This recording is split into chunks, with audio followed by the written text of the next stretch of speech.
Hello everyone, welcome to ideal teachers academy. तो कैसे हैं आप लोग मेरे अंदाज से झकझक झकाझक मस्त मगन होंगे। आपको पता है डीएलएड का एग्जाम आगे है और हमें अच्छी से मेहनत करना पड़ेगा, क्योंकि डीएलएड के एग्जाम में हमें सरकारी कॉलेज में गवर्नमेंट कॉलेज लाना है। इसीलिए सबसे पहले हम बात करते हैं सब्जेक्टिव से ऑब्जेक्टिव कैसे बनते हैं। आपको हम सब्जेक्टिव लाए हैं, सब्जेक्टिव के थ्रू आपको हम टोटल ऑब्जेक्टिव बताएंगे कि कैसे हमारे एग्जाम में सब्जेक्टिव से ऑब्जेक्टिव बनते हैं। ठीक है दोस्त, आप इस चैनल पर न्यू है तो लाइक कीजिएगा, सब्सक्राइब कीजिएगा और शेयर भी कर दीजिएगा अपने दोस्त को, ताकि वो भी एक गवर्नमेंट कॉलेज ले जाए और अपनी मम्मा जैसे कि माँ और पिता का नाम रोशन हो। ठीक है, और आपका नाम रोशन होगा तो मेरा भी नाम रोशन होगा, आइडियल टीचर का नाम रोशन होगा। ठीक है दोस्त, हम तैयार कर आगे बढ़ते हैं हमारे सेशन को बिना कुछ बोले हुए। Let's start. सबसे पहले देखिए, सामाजिक विज्ञान है, सोशल साइंस है। आपको पता होगा हम सोशल साइंस हैंडल करते हैं और हमारे भी जितने भी टीचर हैं जो अपने अपने सब्जेक्ट में महारत हासिल किए हैं, समझ रहे हैं ना, मास्टरी ओरिएंटेड हासिल किए हैं, वो सब भी अपने अपने क्लास देंगे। अब रेगुलर वाइज क्लास चलेगा हर एक सब्जेक्ट का। सबसे पहले हम सामाजिक विज्ञान अपने बारे में बता देते हैं। हम सामाजिक विज्ञान हैंडल करेंगे और आपको हम पहले ही वीडियो में, मेरा वीडियो अपलोड हो रहा है, थोड़ा सा पहले की लाइट का थोड़ा प्रॉब्लम था, अब चकाचक झकाझक वीडियो जा रहा होगा अपलोड। ठीक है, इसीलिए आप लोग थोड़ा सा इस चैनल पर बने रहिएगा और आपका नाम रोशन होगा तो मेरा भी नाम रोशन होगा। ठीक है, तो हम स्टार्ट करते हैं अपना कंटेंट को। अपना कंटेंट को सबसे पहले हम इतिहास में हमें क्या पढ़ना है। इतिहास में हमें पढ़ना क्या है, सिंधु घाटी सभ्यता से लेकर 1857 के प्रथम स्वतंत्रता संग्राम तक की प्रमुख ऐतिहासिक घटनाक्रम। मतलब कि हम सिंधु घाटी से लेके 1857 की प्रथम स्वतंत्रता संग्राम तक की प्रमुख जितने भी ऐतिहासिक घटनाक्रम है, सबको हम लेकर चलेंगे इस वीडियो के माध्यम से। और इस वीडियो के माध्यम से ही हमें ऑब्जेक्टिव बनाएंगे और भी, जैसे भूगोल भी है, उसके बाद राजनीतिक शास्त्र भी है, सब चीज का मतलब कि हम थोड़ा थोड़ा करके सब्जेक्टिव लाए हैं, ताकि हमारा एग्जाम अच्छे से हो और हम एग्जाम में 20 में 20 लाएं, 20 में 20 लाएं। इससे कम नहीं आना चाहिए, क्योंकि डीएलएड कट ऑफ बहुत ज्यादा जाता है। इसीलिए हम बोलते हैं मेरे दोस्त, मेरे जिगर के छल्ले, आप लोग पढ़ाई करना स्टार्ट कर दो और मैं भी पढ़ाना स्टार्ट कर देता हूं। ठीक है दोस्त, सबसे पहले हम बात करते हैं हमारा सिंधु घाटी सभ्यता। सिंधु घाटी सभ्यता क्या है, इसके बारे में हम जान लेते हैं। इससे हमारा क्वेश्चन कैसे, सबसे पहले सिंधु घाटी सभ्यता, इससे हमारा क्वेश्चन कैसे बनता है और हमारे एग्जाम में क्वेश्चन कैसे फंसता है, इसके बारे में हम जान लेते हैं। सिंधु घाटी सभ्यता क्या है और किसे कहते हैं सिंधु घाटी सभ्यता, और वैदिक काल क्या है। इतिहास में आता है प्राचीन भारत एवं प्रशासन। ठीक है, और वैदिक काल पढ़ना है, सिंधु घाटी सभ्यता के बारे में पढ़ना है, और आगे देखते हैं मेरा पीपीटी क्या बोल रहा है उसके बारे में पढ़ना है। बहुत बेस्ट क्लास होने वाला है, इसको हम 100 में 100 नंबर देंगे इस क्लास को। इतना बेस्ट क्लास होगा क्योंकि हम सब्जेक्टिव से ऑब्जेक्टिव बनाएंगे। इससे होगा दिमाग में रिकॉल होता है। सब्जेक्टिव थोड़ा सा पढ़ने के बाद हमारा दिमाग कैसे रिकॉल होता है, क्योंकि हम सब्जेक्टिव पढ़ते हैं, उससे हम ऑब्जेक्टिव निकालते हैं। इसीलिए मेरे दोस्त इस क्लास पे आप बने रहिए, ताकि आपको नंबर 1 कॉन्टेक्ट प्राप्त हो। ठीक है, थोड़ा सा मैं स्पीड बोल रहा हूँ, उसके लिए मैं माफी चाहता हूँ मेरे भाई। तो अब थोड़ा मैं स्लो बोलता हूँ क्योंकि मैं कंटेंट पे आ गया हूँ। ठीक है, इस सभ्यता में सबसे बड़ी विशेषता, यहाँ देखिए, इस सभ्यता में सबसे बड़ी विशेषता इसकी ग्रिड प्रणाली थी। ग्रिड प्रणाली सिंधु घाटी सभ्यता में पूछा जाएगा, क्वेश्चन कैसे बनेगा। सिंधु घाटी सभ्यता में सबसे बड़ी विशेषता क्या थी, ग्रिड प्रणाली सबसे बड़ी विशेषता थी। ठीक है, उसके इस पर आधारित नगर नियोजन थी। पक्की ईंटों की बने घर थे, समकोण पर काठ थी, चौड़ी सड़कें और अत्यंत उच्च जल निकासी प्रणाली थी। इससे समकालीन सभ्यताओं के अलग अलग बनाती है। मतलब कि हमारे यहाँ क्वेश्चन कैसे बनता है, इसको हम देख लेते हैं। हमारा क्वेश्चन कैसे बनता है, पूछा जाएगा सिंधु घाटी सभ्यता में सबसे बड़ी ऐतिहासिक क्या थी। सबसे क्वेश्चन बनेगा यहाँ पर ग्रिड प्रणाली थी। क्या थी, ग्रिड प्रणाली थी। और यहाँ से आपको क्वेश्चन ऐसे बनेगा, ग्रिड प्रणाली थी। ठीक है, और ऊंचे इमारत क्या थी, पक्की ईंट के बने घर थे, संपूर्ण की काटती चौड़ी सड़क थे और अत्यंत उत्कृष्ट जल और क्या है, जल निकासी प्रणाली थी। ठीक है, तो हम अपना सिंधु घाटी को कंप्लीट हो गया मेरा, इससे क्वेश्चन बनेंगे। तो हम अब वैदिक काल में चलते हैं। वैदिक काल में क्या बोलता है, सभा और समिति का क्या महत्व है, वैदिक काल में पूछा जाएगा। कि वैदिक काल में आपको बताते हैं सभा और समिति प्राचीन भारत की दो प्रमुख लोकतांत्रिक संस्थाएं थी। अब पूछा जाएगा वैदिक काल में दो प्रमुख प्राचीन समिति क्या थी प्राचीन समिति? लोकतांत्रिक संस्थाएं थी, लोकतांत्रिक संस्थाएं। ठीक है, सभा युद्ध और कुलीन लोगों की संस्था जो न्याय और कार्य करती थी, जबकि सीमित आम लोगों की प्रतिनिधि सभा थी। ये दोनों संस्थाओं राजा की निरंकुशता पर अंकुश लगाती थी। समझ में आया आपको? आप इस क्लास को आप पहले देख लीजिए, उसके बाद दिमाग को रिकॉल चलाइए कि हमारा क्वेश्चन किस हिसाब से बनेगा। यहाँ पर क्वेश्चन कैसे बनेगा? वैदिक काल में सभा और समिति में दो प्रमुख क्या थी? लोकतांत्रिक संस्थाएं थी। क्या थी? लोकतांत्रिक संस्था थी। ठीक है, हमारा आगे बोलते हैं। हमारा पीपीटी आगे क्या बोल रहा है ब्रो? हाय ब्रो, आगे मैं पीपीटी बोल रहा है ब्रो कि मध्यकालीन, हाँ क्या है, मध्यकालीन एवं आधुनिक इतिहास के बारे में। इसमें हम क्वेश्चन कैसे बनते हैं मध्यकालीन और आधुनिक इतिहास में? सम्राट अशोक का धर्म का प्रमुख सॉरी था, पीपीटी मिस्टेक है यहाँ पर। हाँ, साम्राज्य में नैतिक उत्थान शांति और विभिन्न धार्मिक व सांस्कृतिक समूहों में है। मतलब कि अशोक का धर्म, सम्राट अशोक के धर्म का प्रमुख साम्राज्य नैतिक उत्थान संस्कृति और विभिन्न धार्मिक व संस्कृतियों में है। ठीक है, यहाँ से क्वेश्चन बन सकता है। ठीक, क्या है उसके बाद? जागीरदारी व्यवस्था। जागीरदारी व्यवस्था क्या है? जागीरदारी व्यवस्था यह मुगल काल का एक प्रशासनिक प्रणाली थी। पूछा जाएगा मुगल काल का प्रशासनिक व्यवस्था क्या थी? ऑब्जेक्टिव में ऑप्शन आएगा जागीरदारी व्यवस्था, और भी व्यवस्था आ जाएगा, आप उसमें टिक लगाना है जागीरदारी व्यवस्था। ठीक है, आगे बढ़ते हैं। जिसमें धन साधनों को नगद वेतन और बजाय एक निश्चित भूभाग जागीर से राजस्व वसूलों का अधिकार दिया जाता था। ठीक है, समझ में आया? यहाँ पर आपको समझ में आया है? समझ में आ रहा है मेरा कंटेंट कैसा है और मेरा पढ़ाने का तरीका अच्छा है या खराब है? आप लोग प्लीज कमेंट में रिव्यू दीजिए ताकि हम लोग और मेहनत अच्छे से करें। और बताते हैं, अगर इस चैनल पर न्यू है तो प्लीज सब्सक्राइब कर दीजिएगा और लाइक भी कर दीजिएगा और शेयर भी कर दीजिएगा, ताकि और नोटिफिकेशन को भी, बेल आइकन जो है ना उसको भी आप क्लिक कर दीजिएगा ताकि मेरा हर एक वीडियो आपको सबसे पहले पहुंचे। ठीक है दोस्तों, आगे बढ़ते हैं। 1857 की विरोध। 1857 की विद्रोह क्या है? 1857 का विद्रोह जो है, 1857 का विद्रोह इस प्रथम स्वतंत्रता संग्राम में इसीलिए कहा जाता है क्योंकि यह पहली बार था जब समाज में विभिन्न वर्गों, सैनिक, किसान, जमींदारों एवं एजुकेट होकर ब्रिटिश सत्ता को चुनौती दी। 1857 की विद्रोह जो पूछ देता है, 1857 की विद्रोह क्या है? ऑब्जेक्टिव इसको आप पढ़िएगा ना, आपका कोई भी 1857 का ऑब्जेक्टिव नहीं गलत होगा, 100% सही होगा, 100 में 100% सही होगा, क्योंकि आप सब चीज के बारे में जान रहे हैं। मतलब कि 1857 की विद्रोह के बारे में जान रहे हैं। पूछ देगा सैनिक, किसान, जागीरदार एजुकेटेड होकर किस ब्रिटिश सत्ता में चले गए थे? 1857 की विद्रोह में चले गए थे। ठीक है दोस्त, आगे बढ़ते हैं। ठीक है, समझ में आया आपको? यहाँ पर आगे हम बढ़ते हैं। ठीक है, आगे हमारा क्या बोलता है? भूगोल में आते हैं। भूगोल में क्या है? भारत की भौगोलिक स्थिति, ज्वालामुखी, मानसून, मिट्टी और जनसंख्या संरचना। भूगोल ज्योग्राफी। ठीक है, समझ में आ रहा है ना? तो आगे बढ़ते हैं। हाँ, देखते हैं भारत की भौगोलिक विशेषता। भारत की भौगोलिक विशेषता क्या है? भारत की भौगोलिक विशेषता ज्वालामुखी का प्रभाव, मानसून की जीवन रेखाएं, काली मिट्टी के बारे में सब चीज पढ़ेंगे और मानसून जीवन रेखा के बारे में पढ़ेंगे, जलवायु का प्रभाव के बारे में पढ़ेंगे। सबसे पहले हम स्टार्ट करते हैं जलवायु का प्रभाव से क्वेश्चन पूछ दिया जाता है। ठीक है, भारत की भौगोलिक स्थिति कर्क रेखा का मध्य से गुजरना और उत्तर में हिमालय का होना इससे एक विशिष्ट उष्णकटिबंधीय मानसूनी ज्वालामुखी प्रदान करती है।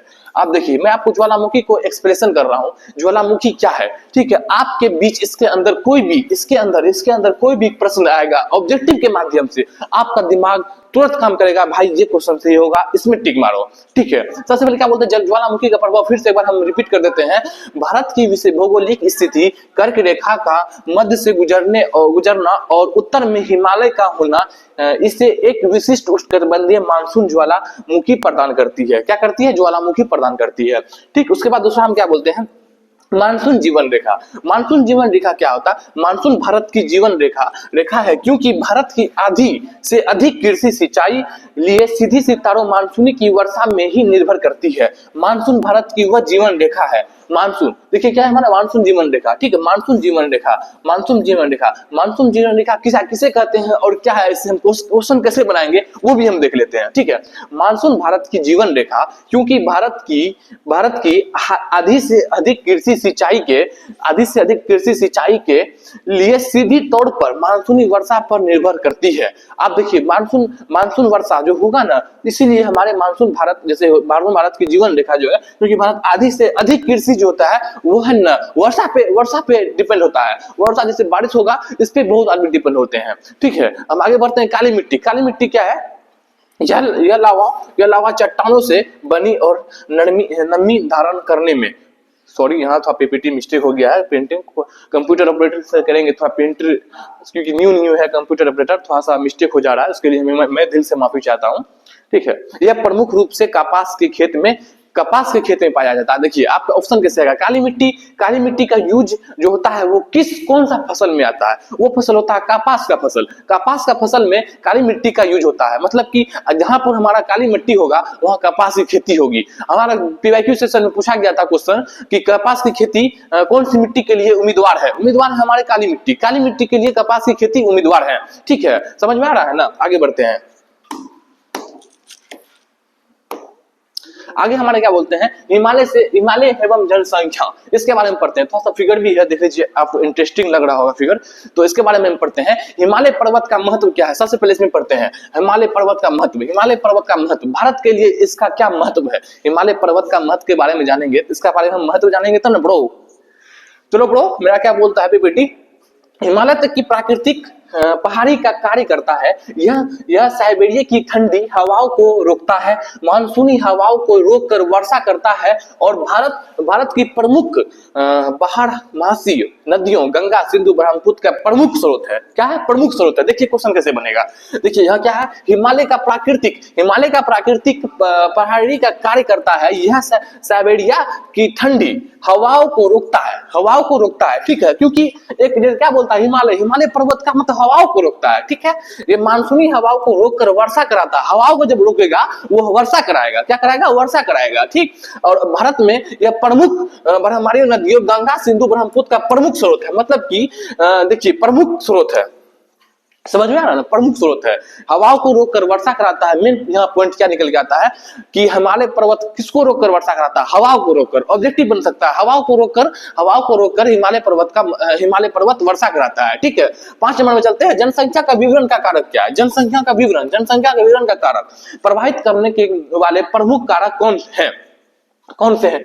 जनसंख्या के मुख्य रूप से भौगोलिक कारक हैं। क्या है? जनसंख्या क्या पूछ देगा ऑप्शन के थ्रू ऑब्जेक्टिव में। जनसंख्या विवरण के मुख्य रूप से क्या है? भौगोलिक कारक है। क्या है? भौगोलिक कारक यहाँ देखिए थोड़ा बोल्ड क्या हुआ है, भौगोलिक कारक है। भौगोलिक कारक है। उच्च जलवायु और की उपलब्धता। आर्थिक कारक औद्योगिकरण, शहरीकरण और सामाजिक संस्कृतियों का कारक है। समझ में आ रहा है ना? ऑब्जेक्टिव कैसे बनेगा, ठीक। प्रभावित कारक है। मैदानी इलाकों में संघन जनसंख्या होती है। क्या था? इलाकों में संघन जनसंख्या होती है। यहां तक आपको समझ में आया ना? तो हम आगे बढ़ते हैं। आगे हमारे क्या बोलते हैं? आगे हम आते क्या है? आगे राजनीतिक शास्त्र और नागरिक शास्त्र है, ठीक है। संविधान निर्माता, मौलिक अधिकार, लोकतांत्रिक संस्थाओं के बारे में, इसके बारे में थोड़ा कुछ जान लेते हैं कि कैसे कैसे हमारे क्वेश्चन बनेंगे। ये तो अभी टेलर है ब्रो, अभी पिक्चर आना बाकी है। अभी तो हम आपको एक ऊपर ज्ञान दे रहे हैं, और ऐसा ज्ञान आपको कहीं नहीं मिलेगा। सब्जेक्टिव से ऑब्जेक्टिव कैसे बनते हैं, ठीक है ब्रो। तो स्टार्ट करते हैं। हमारा आगे क्या बोल रहा है हमारा पीपीटी, ठीक है ब्रो। देखिए थोड़ा सा फिर प्रिंटिंग मिस्टेक है, इसके लिए मैं फिर से माफी चाहता हूँ, फिर से, क्योंकि यहाँ पर देखिए थोड़ा सा ऑपरेटर साहब, फिर से तो ऑपरेटर साहब थोड़ा सा देखिए बहुत मिस्टेक हो रही है, ठीक है। तो विश्व का सबसे बड़ा संविधान है भारतीय का संविधान, तो हम बता देंगे आपको। विश्व का सबसे बड़ा संविधान जो है भारत का संविधान है। विश्व का सबसे बड़ा संविधान भारत का संविधान है, ठीक है ब्रो, ठीक है। मौलिक अधिकार का महत्व क्या है? मौलिक अधिकार का महत्व, यह अधिकार नागरिकों एवं राज्यों की मानना से बचाता है, उनके स्वर्ण बौद्धिक थोड़ा यहाँ प्रिंटिंग मिस्टेक है। आध्यात्मिक विकास के लिए नियंत्रण व्यवस्था है, इसको हम देख लेते हैं अगले क्लास में, ठीक है। इसमें क्या बोलता है देख लेते हैं। संसद और विधानमंडल क्या है? संसद और विधानमंडल से क्वेश्चन पूछ देता है। संसद केंद्र का स्तर का कानून बनाता है। संसद जो है संसद केंद्र के स्तर पर कानून बनाती है। लोकसभा, राज्यसभा, राष्ट्रपति, जबकि विधानमंडल राज्यों की स्तर का कानून बनाते हैं। समझ में आया? यहाँ पर समझ में आया? 101% करेक्ट बात है कि क्वेश्चन में आंसर हम लोग को पूछ देगा, मतलब कि डीएलएड में पीवाईक्यू सेशन में ये क्वेश्चन आया गया है जो कि पूछ सकता है। क्या पूछ सकता है? देखिए, संसद और विधानमंडल, संसद जो है वो किसका कानून बनाता है? केंद्र सरकार, केंद्र स्तर पर अपना कानून बनाता है, ठीक है। और हमारा विधानमंडल जो है वो बनाता है लोकसभा, राज्यसभा और राष्ट्रपति, जबकि विधानमंडल जो है राज्य स्तर पर कानून बनाती है, ठीक है। अब 4 नंबर में चलते हैं। 4 नंबर क्या बोलता है? न्यायपालिका एवं स्वतंत्रता। न्यायपालिका की स्वतंत्रता, लोकतंत्र में निष्पक्ष न्याय अधिकारों की रक्षा और विधायिका कार्यपालिका की शक्तियों पर नियंत्रण के लिए स्वतंत्र न्यायपालिका आवश्यकता है।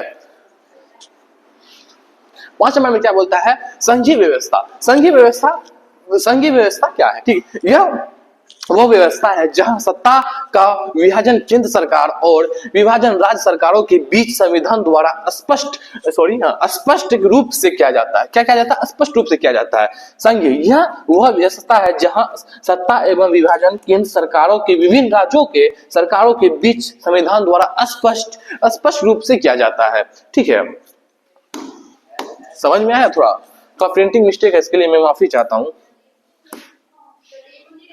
अर्थशास्त्र में पढ़ते हैं। अर्थशास्त्र में आर्थिक क्षेत्र, राष्ट्रीय आय से जीडीपी, उसके बाद मुद्रास्फीति और बैंकिंग व्यवस्था, अर्थशास्त्र के बारे में पढ़ते हैं, ठीक है। अर्थशास्त्र हमारा क्या बोलता है?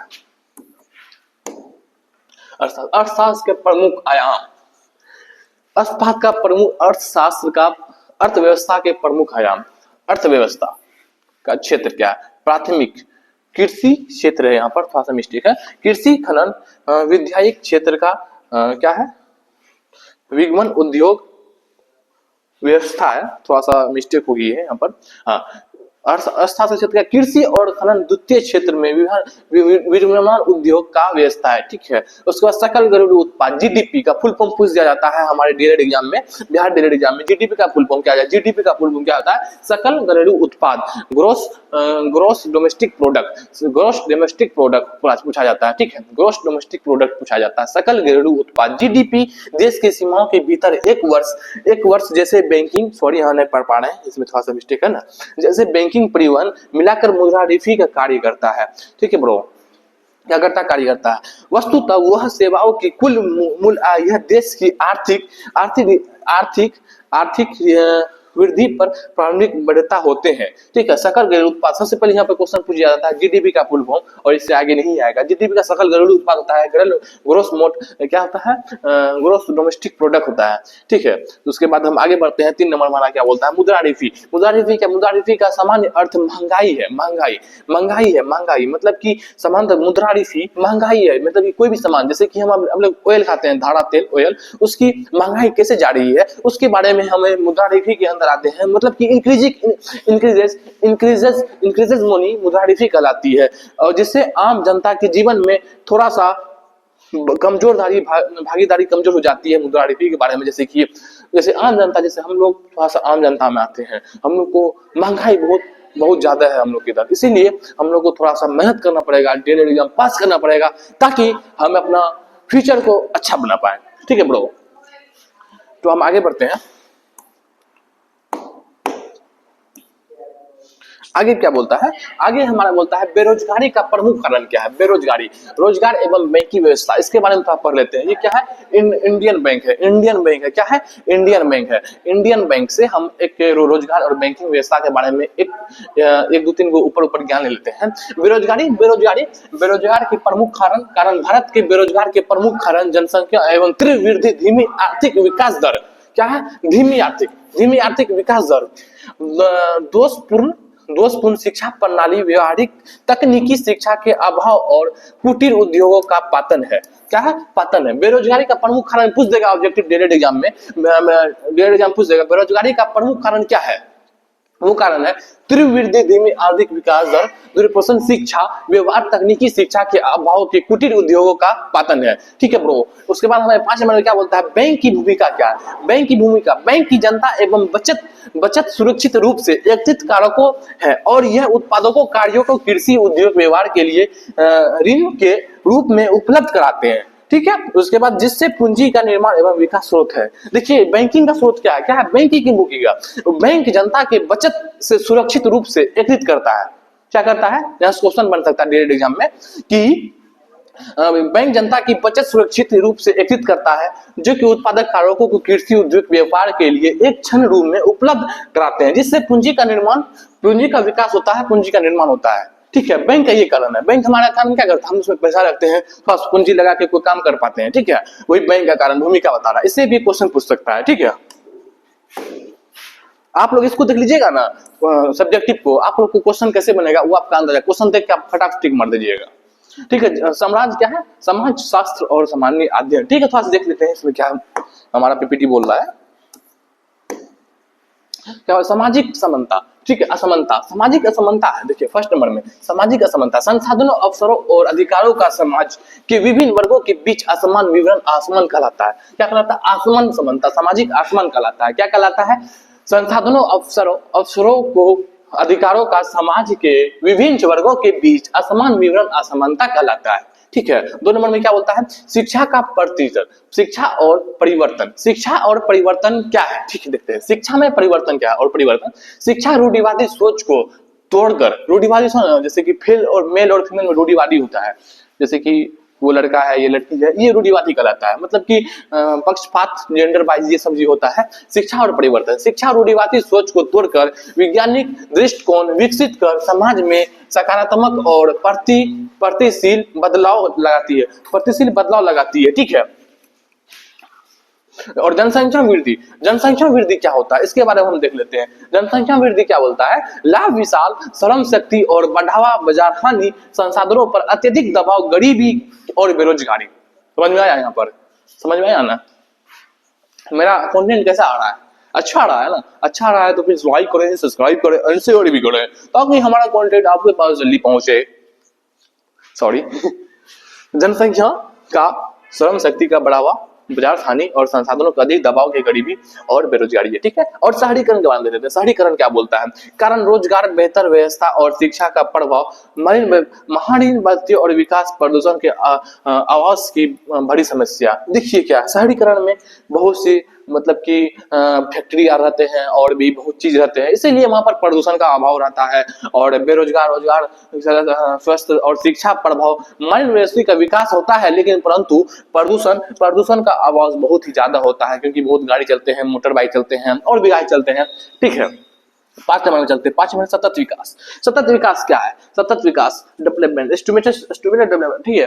वर्तमान जरूरतों को पूरा करने बिना भविष्य की पीढ़ियों और आवश्यकताओं से समझौता किए पर्यावरण से को बचाता है। सतत विकास जो होता है, सतत विकास बहुत इंपॉर्टेंट है। ये आपके आगे जैसे सीटेड एग्जाम में जाइएगा ना उसमें पढ़ा जाएगा, लेकिन फिलहाल अभी हम तो डीएलएड एग्जाम के लिए प्रिपरेशन कर रहे हैं, इसके बारे में हम जान लेते हैं थोड़ा ऊपर ऊपर ज्ञान। सतत विकास क्या है, जो वर्तमान जरूरतों को पूरा करना बिना भविष्य को पीढ़ियों आवश्यकताओं को समझौता किए, समझौता के परिवर्तन को बचाना है, वही सतत विकास कहलाता है। क्या कहलाता है, सतत विकास कहलाता है। ठीक है। हमारे आगे देखते हैं। चलिए हमारा यहाँ पर क्लास समाप्त हुआ। आप लोग इस चैनल पर न्यू हैं तो लाइक कीजिएगा और सब्सक्राइब भी कीजिएगा ताकि हमारा हर एक कंटेंट आपके पास पहुंचे और आपका भविष्य सुगम सुंगल हो। ठीक है दोस्त। और यहाँ पर बीएड डीएलएड सीट एडमिशन अभी फिलहाल डीएलएड चल रहा है, डीएलएड का प्रिपरेशन चल रहा है जो कि आइडियल टीचर्स एकेडमी है। और ऑल द बेस्ट आप लोग कहते हैं। आप लोग को कंटेंट कैसा लगा, अच्छा लगा तो आप लोग कमेंट में रिव्यू दीजिए कमेंट बॉक्स में, ताकि हम लोग को मोटिवेटेड हो और आप लोग को इतना अच्छा से पढ़ाए डीएलएड एग्जाम ऐसा फोड़ देंगे। आसान है बहुत, जब मेहनत करेंगे दोनों आदमी मेहनत की मेहनत करेंगे तो डीएलएड एग्जाम कोई माय का लाल नहीं है, हम लोग को रोक सकता है। ठीक है दोस्त। तो आप लोग कमेंट बॉक्स में रिव्यू दीजिए, चाहे मेरा गलत कैसा है या कोई सही है, आप लोग कुछ चीज बताइए ताकि हमको भी पता चले मेरा बच्चा पढ़ रहा है और हमारा मोटिवेटेड चल रहा है कि हमें और मेहनत करने की जरूरत है। मिलते हैं अगले वीडियो में, नेक्स्ट वीडियो में मिलते हैं। Bye bye, take care and take care. ठीक है ब्रो।